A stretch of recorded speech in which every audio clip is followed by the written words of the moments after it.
There's no magic exercise or magic program that's going to increase your strength for jiu-jitsu, but there is a system. So in this video, I'm going to tell you the truth about jiu-jitsu strength training that you haven't heard before. And if you apply this information, you'll be so much faster, stronger, and more dynamic than someone that follows a generic gym plan. By the end of this video, you'll know how to structure your own training plan for jiu-jitsu strength and conditioning and avoid a lot of the common mistakes that leave people frustrated and not making progress. I used to follow so much more bodybuilding style workouts in the past or powerlifting style training that I went way too heavy on and left me too sore after training. But when I started jiu-jitsu, I knew something had to change. So these are a lot of the core principles that I built my programming around for myself and my clients. And not following these principles is one of the big reasons I see so many jiu-jitsu practitioners getting it wrong. The truth is, you don't need to be super sore from your gym work. You need to prioritize your skill development on the mat, as this is ultimately what will make you better at the sport. But if you follow the steps I outline here, before you know it, you'll be feeling the difference both on the mats and in the gym. Because when you follow these steps, three things will happen. You'll be way less sore from training, as you're not wasting time on useless exercises that don't carry over to jiu-jitsu. You'll get stronger, faster on the mats from workouts that directly transfer from the work you're putting into the gym. And you'll be able to stack these weeks back to back, as you won't be getting injuries and little niggles as much as you used to. So let's get into the 4 things you need to know to build an effective workout routine to make you stronger on the mats, starting with the one that I see barely anyone doing. And that is performing plyometrics and ballistics. Jiu-jitsu is a dynamic, fast-paced sport, and these are one of the best exercises that you could be doing to build these qualities as a jiu-jitsu practitioner or hobbyist. Plyometrics involve accelerating your own body through space, and we see this all the time in jiu-jitsu and other combat sports as you try to take your partner down and engage in dynamic sweeping and throwing efforts. You want to get these done as your warm-ups in the session, as you'll double the use of getting them done efficiently and using them to warm up for the rest of your session. Yielding patterns on the plyometric side and rotating patterns on the ballistic side are some of my favorites and some of the ones that I train the most. Moving on to the next problem that I see so many jiu-jitsu athletes get wrong, and that's not following a clear, structured program in the gym. You shouldn't just be going to the gym and YOLOing your way through the sessions. This will just have you spinning your wheels and get you absolutely nowhere over time. Instead, you want to have a clear structure to your program. Plyometrics and ballistics at the start, followed by your key lift strength movements before you get into your jiu-jitsu specific accessories at the end. To make sure you're doing exactly that, I've put a program together for you to follow. It's going to have everything that we're going to run through in this video, and you'll find that at the link in the description.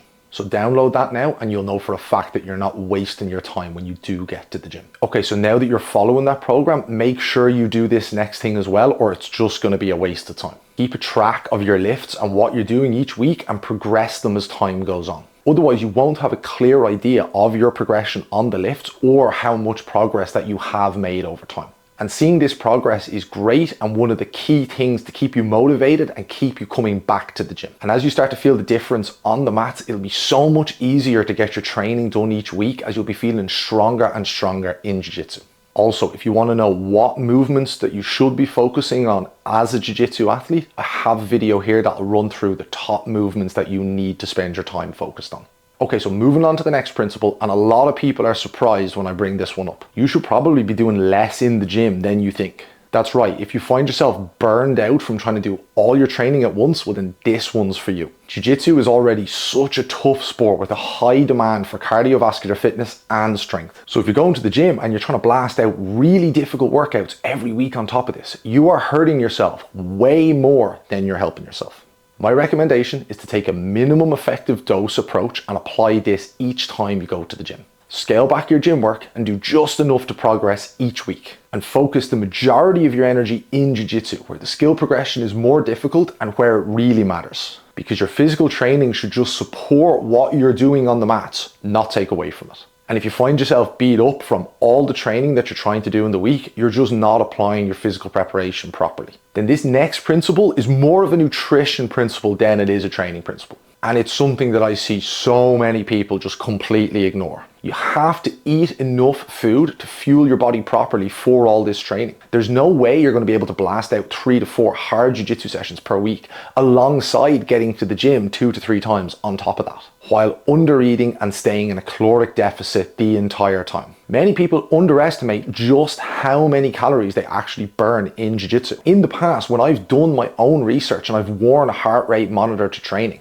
I've found that I've burned sometimes up to 1,000 calories in a jiu-jitsu session, which is a crazy amount of energy. And if you're not replenishing all that lost energy, and on top of that, your sleep and your recovery isn't that good, you're gonna burn out by just not having enough energy to just do all the training. So make sure if you have goals of improving on the mats and in the gym, that you're eating enough carbohydrates to give yourself energy and enough protein for recovery. For carbohydrates, you should be aiming for between 4 to 6 grams per kg body weight, and for protein, you should be aiming for 1.8 to 2 grams per kg body weight. Doing this will ensure that you have the energy for hard rounds and good gym workouts while recovering from all the training that you're doing. So now, it's all well and good to know all these principles, but where does it all come together to make sure you have an effective week of training? Well, keep watching and I'm going to show you how you can bring it all together to make sure that your training is as effective as possible. To recap, make sure you're getting your ballistics and your plyometrics in at the start of the session. These will get you warmed up really well and set you up for a really good gym session. Then ensure you have a clear, structured training plan, so you're not just getting to the gym and then deciding what to do. I have that full program I created for exactly this purpose, so make sure you get that linked down in the description and download that so you have it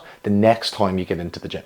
After that, make sure you're not overdoing it either in the gym or on the mats. Ensure that you're not going crazy, maxing out in the gym every time, or rolling to the point of complete exhaustion every time you're in jiu-jitsu.